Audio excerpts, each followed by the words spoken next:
Hey, what's going on, you guys? So in today's video, I will show you how you can select multiple files on Chromebook. Now, this is going to be quick and easy, so let's start. So there are different ways to select multiple files on Chromebook, but the one that is the easiest is to select the image on the left and not the file name. So for example, for this one, you can click on the image on the left like so.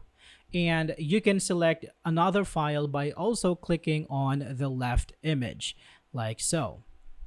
All right, so for this one, it says here that we selected 5 files. Now, to deselect all these files, you can press escape button on your keyboard, or you can click on this check mark here and it is going to deselect these 5 files. Another way to do this is to hold down Ctrl on your keyboard and click on the items that you want to select. Another way to do this is to click on an item, hold down Shift on your keyboard, and click on another one, and it is going to select all the files in between these 2 items.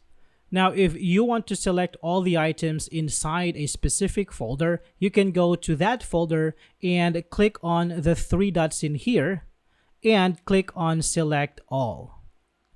Now, this is going to select all the files inside this folder. So that's it for this video, guys. Thank you so much for watching, and I will see you on the next one.